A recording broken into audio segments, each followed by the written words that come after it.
Muy buenos días queridos amigos, estimados hermanos. Queremos extenderles a todos una cordial bienvenida en este sábado y también, como siempre, desearles un feliz sábado, que el Señor les acompañe, les bendiga, les dirija y que al adorar a nuestro Dios podamos sentir, donde quiera que estemos, la presencia de nuestro Señor. Agradecemos a Dios por su grande amor y su misericordia, por darnos nuevamente este sábado, y agradecemos de manera especial también la oportunidad que nos da de poder estar aquí en este momento para estudiar su palabra, para invocar su santo nombre y para ponernos en comunión con Él. Voy a invitarles para que inclinemos el rostro, vamos a orar al Señor.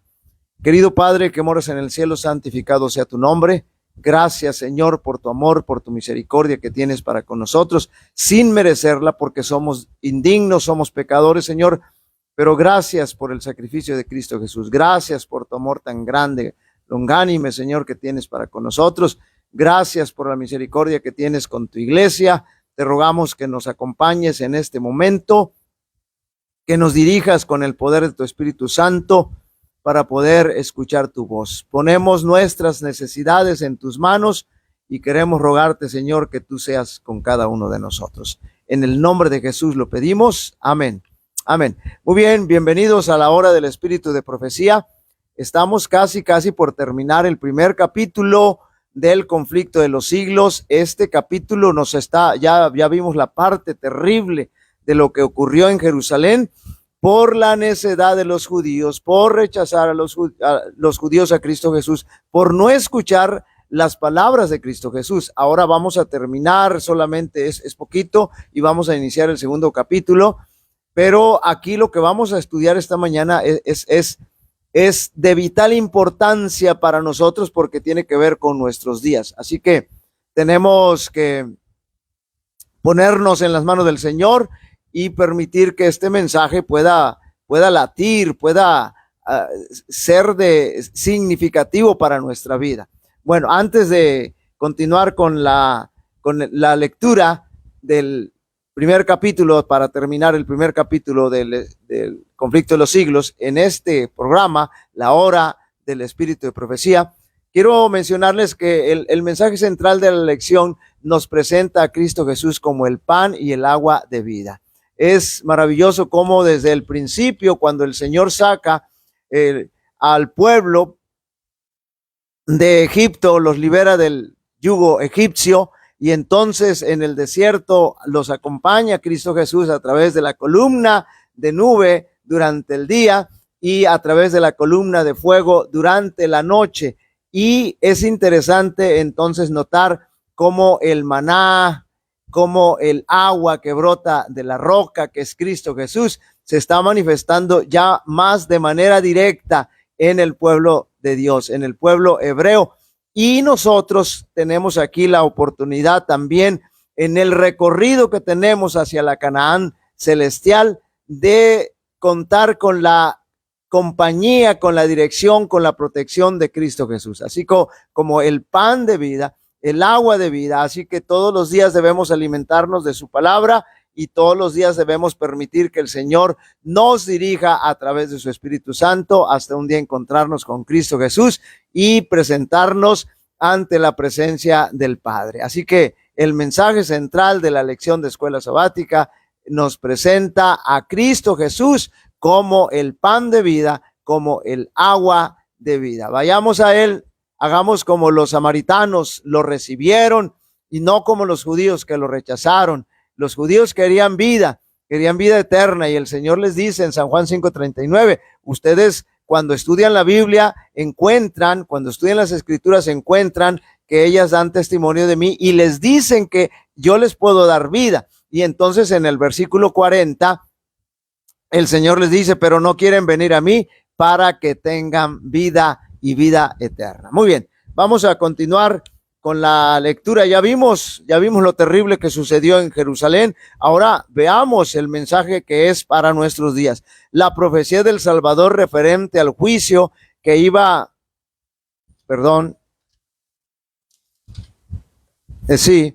la profecía del Salvador referente al juicio que iba a caer sobre Jerusalén va a tener otro cumplimiento, note bien, y la terrible desolación del primero no fue más que un pálido reflejo de lo que será el segundo. Recuerden que dijimos que esta es una profecía de cumplimiento doble, pero lo que ocurrió, acabamos de ahorita de leer, lo que ocurrió en ese momento en Jerusalén, en ese tiempo en Jerusalén, es un pálido reflejo, es decir, no es nada comparado con lo que va a ocurrir al final de la historia de este mundo. En lo que acaeció a la ciudad escogida, podemos ver anunciada la condenación de un mundo que rechazó la misericordia de Dios y pisoteó su ley. Note bien, y tenemos actualmente la misma situación, se pisotea la ley de Dios porque la gente no quiere el sábado, porque la gente dice que es para los judíos y dicen que quieren los demás mandamientos, pero los primeros dos no los cumplen, los violan totalmente con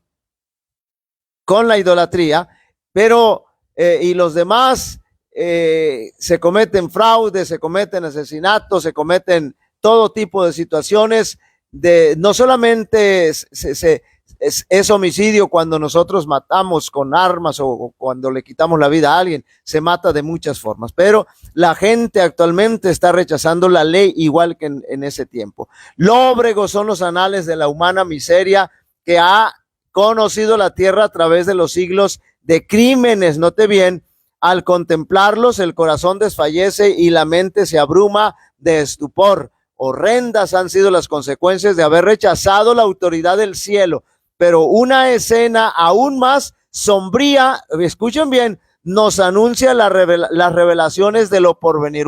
Todavía lo terrible todavía está por venir, queridos amigos y hermanos.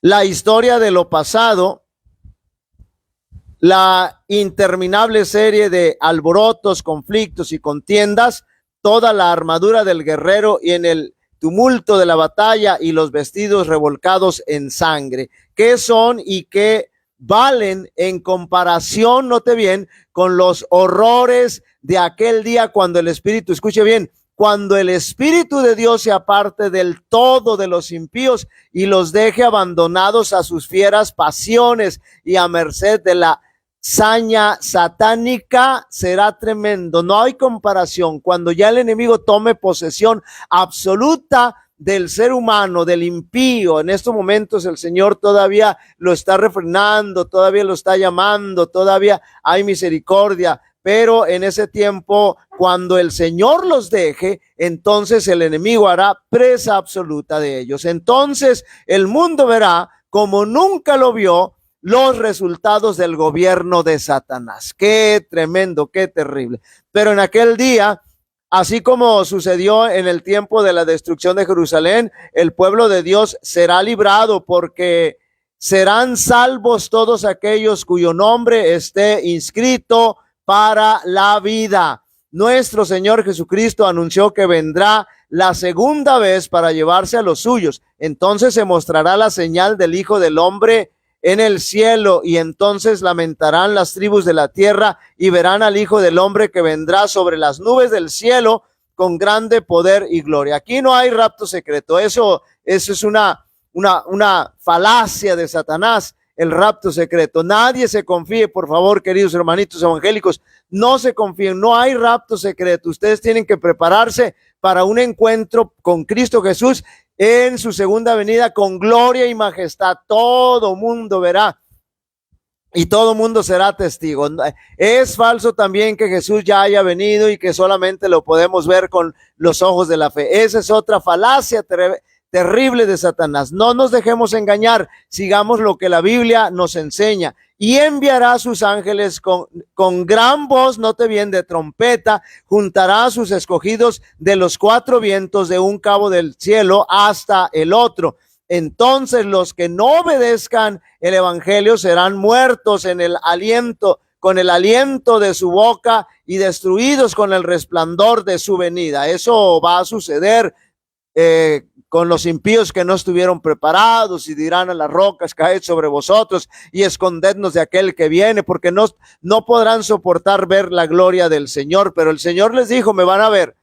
Así como le sucedió antiguamente a Israel, los malvados que se destruirán a sí mismos a sí mismos y perecerán víctimas de su iniquidad. Debido a su vida pecaminosa, los hombres se han apartado tanto del Señor y tanto ha degenerado su naturaleza con el mal, que la manifestación de la gloria del Señor es para ellos un fuego consumidor. Claro que sí, por supuesto que sí. Deben guardarse los hombres de no menospreciar, note bien, el aviso de Cristo respecto a su segunda venida, porque como anunció a los discípulos la destrucción de Jerusalén y les dio una señal para cuando se acercara la ruina, así también previno al mundo del día de la destrucción final y nos dio señales de la proximidad de esta para que todos los que quieran puedan huir de la ira que vendrá. El Señor no nos deja en tinieblas, el Señor siempre nos da el mensaje, siempre nos avisa, siempre nos advierte. Tristemente la gente no quiere escuchar nada, están obsesionados con este mundo tecnológico, donde con el celular pueden hacer maravillas, entre comillas, por supuesto. Están presos totalmente en las garras de Satanás. Dijo Jesús: y habrá señales en el sol, la luna y las estrellas, y sobre la tierra angustia de naciones.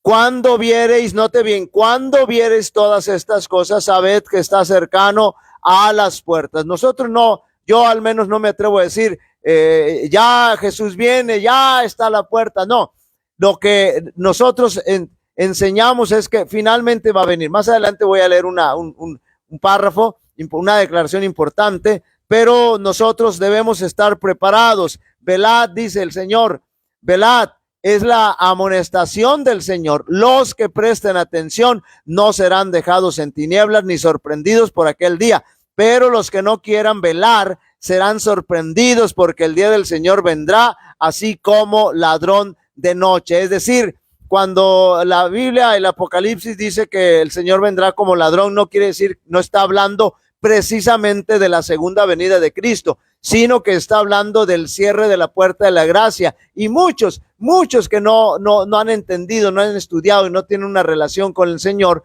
entonces no sabrán que ya están perdidos, no sabrán que la puerta de la gracia está cerrada, y serán sorprendidos cuando de repente venga sobre ellos destrucción, es decir, la segunda venida de Cristo Jesús. Ahora, note bien, el mundo no está hoy más dispuesto a creer el mensaje dado para este tiempo de lo que estaba en los días de los judíos para recibir el aviso del Salvador respecto a la ruina de Jerusalén.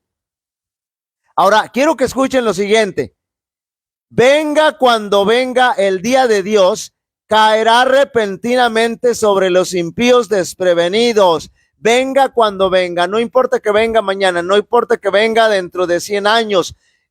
Nosotros no estamos aquí para poner fechas, nosotros no estamos aquí para alarmar a nadie. Venga cuando venga, dice esta declaración: venga cuando venga el día de Dios, caerá repentinamente sobre los impíos desprevenidos. Si usted no está preparado, venga cuando venga el día del Señor, lo va a sorprender. El día menos pensado, en medio del curso rutinario de la vida, absortos los hombres en los placeres de la vida, en los negocios de la casa, al dinero. Note bien, todo parecía normal, parecerá normal, pero cuando los guías religiosos ensalcen el proyecto de la ilustración del mundo y los moradores de la tierra se dejen arrullar en una falsa seguridad, entonces, como ladrón que a medianoche penetra en las moradas sin custodia, así será la inesperada destrucción sobre los desprevenidos y no escaparán. Exactamente como sucedió en la toma y la destrucción de Jerusalén por los romanos en contra de los judíos. Así será, es decir, será más terrible, por supuesto, pero esa es una comparación bastante leve con lo que habrá de suceder al final de la historia de este mundo. Así que, queridos amigos, queridos hermanos, debemos prepararnos, debemos entregarnos plenamente al Señor, porque el destino del mundo está predicho. El Señor no nos ha dejado a ciegas, el Señor nos ha iluminado con su mensaje, con su luz, para que nosotros podamos estar prevenidos, podamos estar alerta. Saludamos a nuestro hermano John Núñez Goyarza. Pastor David, feliz sábado, que Dios bendiga su ministerio. Gracias, hermanito. Igualmente me da gusto volverlo a saludar, volverlo a encontrar. Que Dios le bendiga grandemente y que le abrace con poder. Ahora vamos a pasar al segundo capítulo del libro Conflicto de los Siglos. Recuerde que estamos en la hora del espíritu de profecía y es importante que nosotros nos llenemos de esta luz, porque aquí estamos estudiando la Biblia de manera sistemática, es decir, tema por tema, de manera ordenada. Todo lo que nosotros estudiamos aquí está sustentado con las Sagradas Escrituras. Entonces, el capítulo número 2, note bien cómo se titula: La fe de los mártires.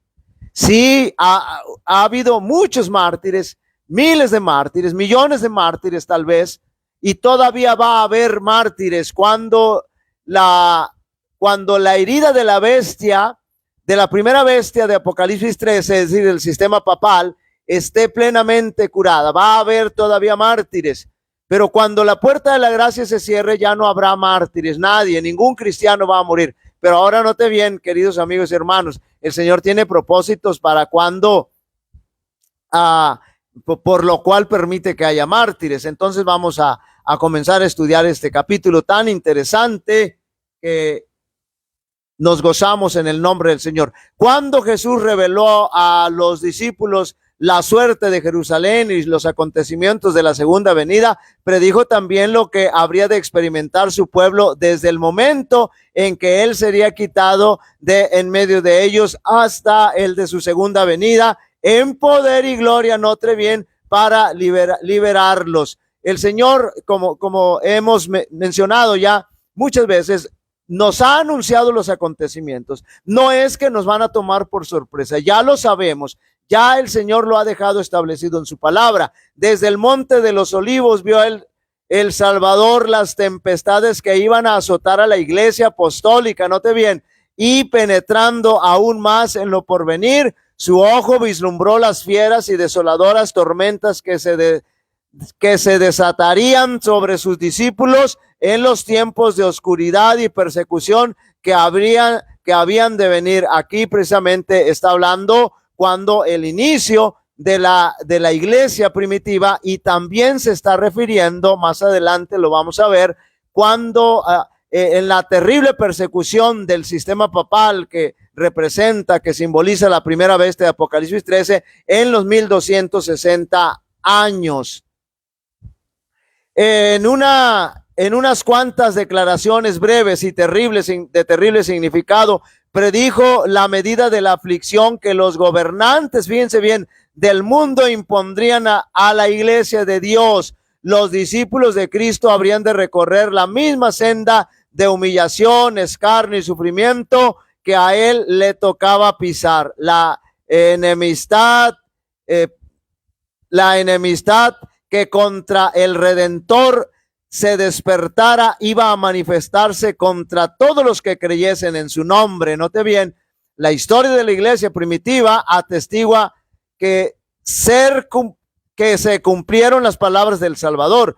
Los poderes de la tierra y del infierno se coligaron para atacar a Cristo en la persona de sus discípulos. Note bien, por eso cuando el apóstol Pablo perseguía a la iglesia del Señor, cuando se encontró allá con él en el camino a Damasco, le dijo: Pablo, Pablo, ¿por qué me persigues? Y Pablo dice: pero yo no te persigo a ti, estoy persiguiendo a la iglesia, pero el que me persigue a mí, persigue a la iglesia. Entonces, los poderes de la tierra, note bien, del infierno se coligará, y del infierno se coligarán para atacar a Cristo en la persona de sus discípulos. El paganismo previó que de triunfar el evangelio, sus templos y sus altares serían derribados, y reunió sus fuerzas para destruir al cristianismo. Entonces aquí está una de las razones satánicas importantes que podemos ver que tienen la causa, que nos dan la causa de la persecución. No querían dejar su idolatría y entonces prefirieron matar a los cristianos. Encendióse el fuego de la persecución. Los cristianos fueron despojados de sus posesiones y expulsados de sus hogares. Todos ellos sufrieron gran combate de aflicción, experimentaron vituperios y azotes, y a más de esto, prisiones y cárceles. Muchos sellaron el testimonio con su testimonio con su sangre. Nobles y esclavos, ricos y pobres, sabios e ignorantes, todos eran muertos sin misericordia.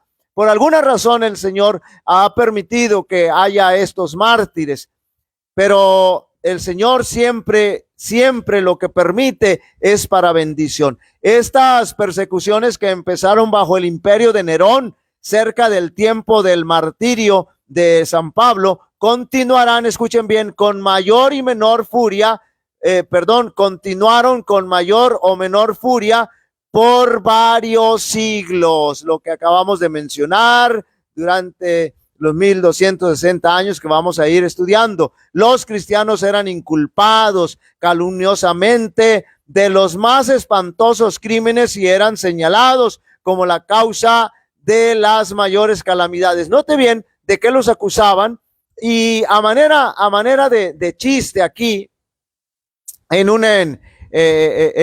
años pasados, decían, si llovía, si había relámpagos, si sucedía algún fenómeno natural, decían, López Obrador tiene la culpa. Y ahora noten bien, y eso parece chiste, pero noten bien lo que estaba pasando aquí. Fíjense bien, voy a repetir, como eran objeto de los odios y sospechas del pueblo, no faltaban los cristianos eran inculpados calumniosamente de los más espantosos crímenes y eran señalados como la causa de las mayores calamidades, es decir, que por su culpa estaban ocurriendo hambres, pestes y terremotos. Note bien, como eran objeto de odio y sospechas del pueblo, no faltaban los delatores que por vil interés estaban listos para vender a los inocentes. Se los condenaba como rebeldes contra el imperio, enemigos de la religión y azotes de la sociedad. Muchos eran arrojados a las fieras y quemados vivos en los anfiteatros. Algunos eran crucificados, a otros les cubrían con pieles de animales salvajes y los echaban a la arena para ser despedazados por los perros. Estos suplicios constituían a menudo la principal diversión, note bien, en las fiestas populares. ¡Qué terrible indignidad! Grandes muchedumbres solían reunirse para gozar de semejantes espectáculos y saludaban la agonía de los moribundos con risotadas y aplausos. Era una terrible denigración de la dignidad. Doquiera fuesen los discípulos de Cristo en busca de refugio, se les perseguía como animales de rapiña. Se vieron pues obligados a buscar escondite en los lugares desolados y solitarios. Anduvieron destituidos, afligidos, maltratados, de los cuales el mundo no era digno, andando descaminados por los desiertos y por las montañas y en las cuevas y en las cavernas de la tierra. Las catacumbas ofrecieron refugio a millares de cristianos. Note bien, ¿a dónde fueron? ¿A dónde? A buscar el subsuelo. Debajo de los cerros, en las afueras de las ciudades de Roma, se habían cavado a través de tierra y piedra largas galerías subterráneas cuya oscura e intrincada red se extendía leguas más allá de los muros de la ciudad. En estos retiros los discípulos de Cristo sepultaban a sus muertos y hallaban lugar cuando se sospechaba de ellos y se los proscribía. Cuando el disipador de la vida despierte, note bien, a los que pelearon la buena batalla, muchos mártires de la fe de Cristo se levantarán de entre aquellas cavernas tenebrosas. Muchos fieles se levantarán de ahí queridos amigos y hermanos. En la persecución más encarnizada, estos testigos de Jesús conservaron su fe sin mancha a pesar de todo. Y a pesar de verse privados de toda comodidad y aún de la luz del sol, mientras moraban en el obscuro, pero benigno seno de la tierra, no profirieron quejas. Con palabras de fe, paciencia y esperanza, se animaban unos a otros para soportar la privación y la desgracia. La pérdida de las bendiciones temporales no pudo obligarlos a renunciar a su fe en Cristo. Las pruebas y la persecución no eran sino peldaños que los acercaban más al descanso y a la recompensa.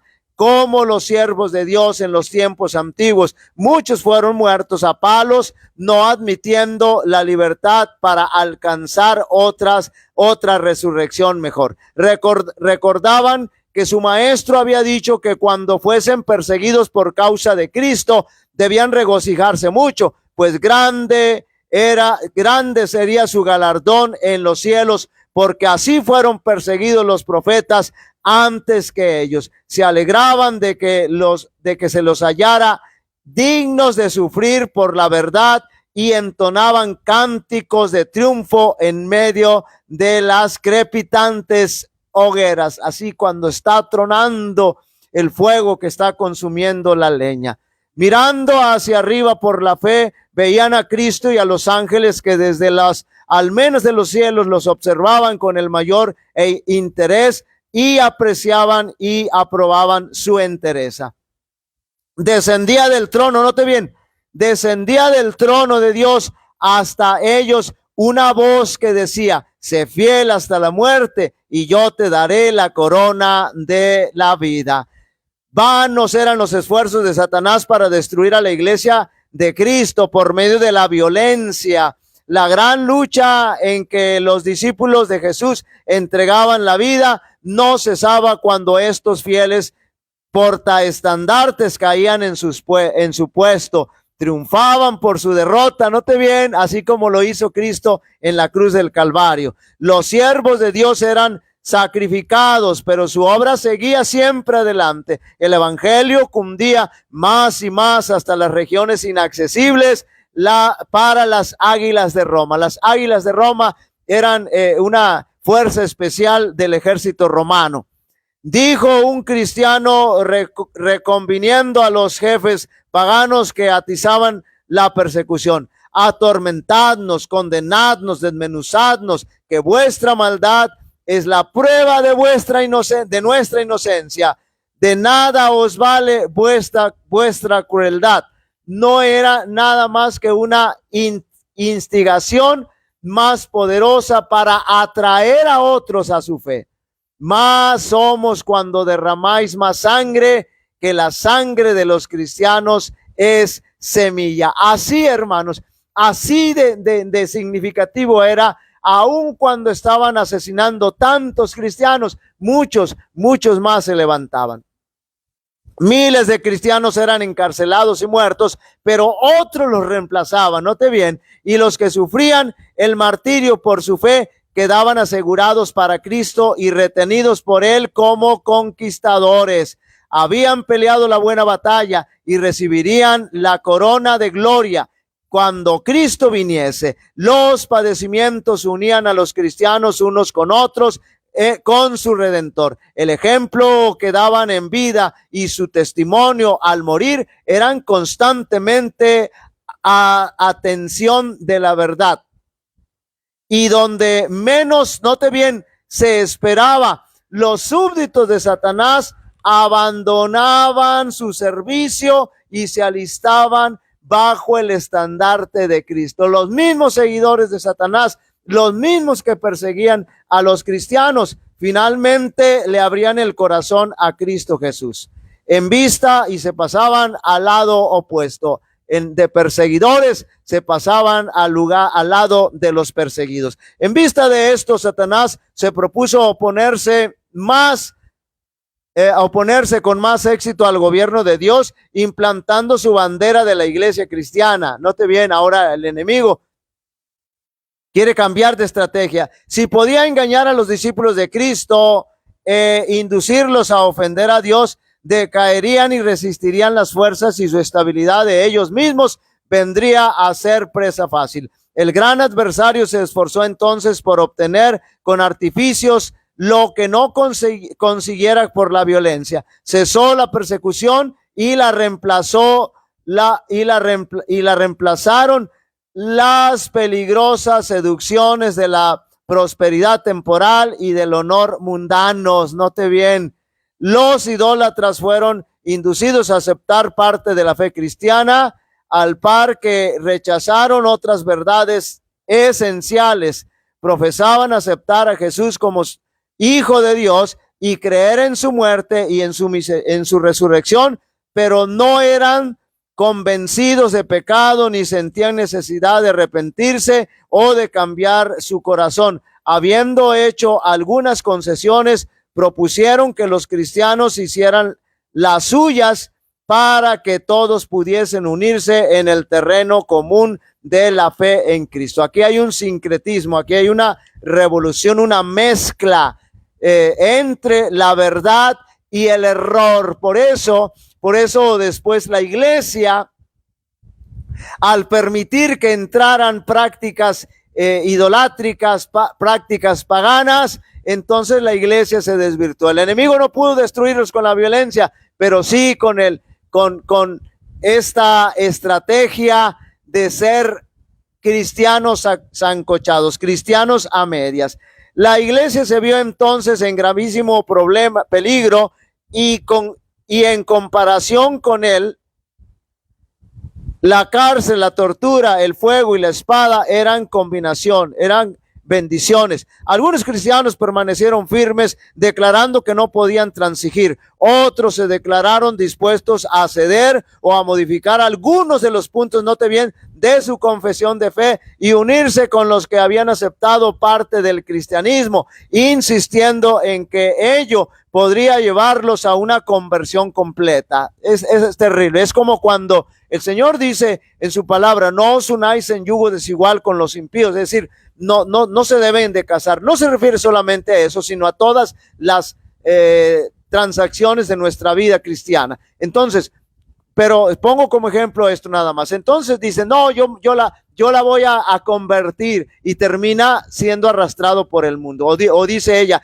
yo lo voy a convertir, y termina siendo arrastrado por el mundo. Entonces, no debemos ponernos a discutir con el Señor. Fue un tiempo de profunda angustia para los verdaderos discípulos de Cristo, bajo el manto de un cristianismo falso. Note bien, Satanás se introducía en la iglesia para corromper la fe de los creyentes y apartarlos de la palabra de verdad. Y es lo que estamos viviendo ahora. Se presenta muchas iglesias que se dicen ser cristianas, presentan un evangelio barato, un evangelio espurio, un falso evangelio, donde el que está dirigiendo a todos es el mismo Satanás. Con todo respeto lo decimos, pero con toda seguridad y con toda categoría, porque así lo dice la Biblia. Porque ¿cuál es la evidencia más clara? La evidencia más clara es que no están aceptando la voluntad de Dios, no están aceptando los mandamientos de Dios establecidos en su palabra. La mayoría de los cristianos consistieron al fin en arriar su bandera, y se realizó la unión del cristianismo con el paganismo, lo que ya habíamos mencionado. Aunque los adoradores de los ídolos profesaban haberse convertido y unido a la iglesia, seguían aferrándose a su idolatría y solo habían cambiado los objetos de su culto por imágenes de Jesús y hasta de María y de los santos. Y cuando entra Constantino a la iglesia, entonces esto todavía es peor, y ya lo vamos a ver. La levadura de la idolatría introducida de este modo a la iglesia, en la iglesia, prosiguió su funesta obra. Doctrinas falsas, ritos supersticiosos y ceremonias idolátricas se incorporaron en la fe y en el culto cristiano. Al unirse los discípulos de Cristo con los idólatras, la religión cristiana se corrompió y la iglesia perdió su pureza y su fuerza. Hubo, sin embargo, creyentes que no se dejaron extraviar por sus engaños y, adorando solo a Dios, se mantuvieron fieles al autor de la verdad. Y esto, hermanos, queridos amigos, finalmente también nosotros lo tendremos que enfrentar, porque el enemigo volverá a repetir la historia. Entre los que profesan el cristianismo ha habido siempre dos categorías de personas. Note bien cuáles son: la de los que estudian la vida del Salvador y se aferran por corregir sus defectos y asemejarse al que es nuestro modelo, y la de aquellos que rehúsan las verdades sencillas y prácticas que ponen de manifiesto sus errores. Note bien, los que viven un reavivamiento y una reforma, y los que no quieren absolutamente nada de eso. Aún en sus mejores tiempos, la iglesia no contó exclusivamente con fieles verdaderos, puros y sinceros. Nuestro Salvador enseñó que no se debe recibir en la iglesia a los que pecan voluntariamente. No obstante, unió consigo mismo a los hombres de carácter defectuoso y les concedió el beneficio de sus enseñanzas y de su ejemplo, para que tuviesen la oportunidad de ver sus faltas y enmendarlas. Entre los 12 apóstoles hubo un traidor. Judas fue aceptado no a causa de los defectos de su carácter, sino a pesar de ellos. Estuvo unido con los discípulos para que por la instrucción y el ejemplo de Cristo aprendiese lo que constituyese el carácter cristiano, y así pudiese ver sus errores y arrepentirse con la ayuda de la gracia divina, purificar su alma obedeciendo a la verdad. Pero Judas no anduvo en aquella luz que tan misericordiosamente le iluminó. Antes bien, abandonándose al pecado, atrajo las tentaciones de Satanás. Los malos rasgos de su carácter llegaron a predominar. Entregó su mente al dominio de las potestades tenebrosas. Se airó contra sus faltas y fueron reprendidas y fue inducido a cometer el espantoso crimen de vender a su maestro. Así también obran todos los que acarician el mal, mientras hacen profesión de piedad y aborrecen a quienes les perturban la paz, condenando su vida de pecado. Como Judas, en cuanto se les presente la oportunidad, traicionarán a los que para su bien les han amonestado. Muy bien, queridos amigos y hermanos, vamos a dejarle hasta ahí por el momento. Así que no debemos perder detalle. Es importante, es interesante, es de vital importancia que nosotros podamos aprovechar y estar conscientes de la luz que el Señor nos ha dejado y poder prepararnos para ese momento. Así que hemos continuado con el estudio del libro El conflicto de los siglos. Recuerden que estamos en la hora del espíritu de profecía. Entonces queremos pedirles que nos ayuden a compartir estos mensajes, estos videos, para bendición de aquellos que puedan y quieran abrir el corazón a Cristo Jesús. Vamos a inclinar el rostro y vamos a orar al Señor.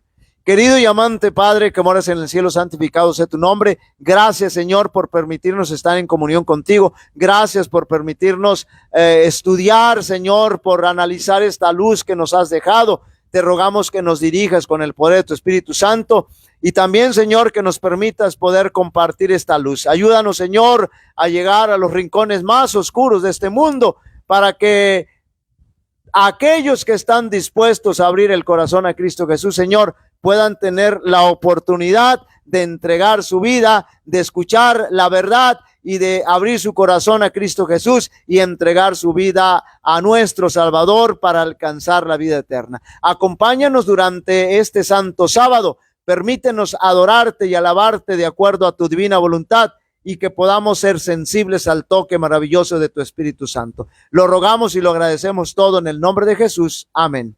Amén. Muy bien, queridos amigos, estimados hermanos, si el Señor nos presta vida y salud y todo va bien, entonces el próximo sábado estaremos aquí nuevamente llenándonos de esa luz que el Señor nos ha dejado. Que Dios les acompañe, que Dios les bendiga y que pasen un sábado maravilloso.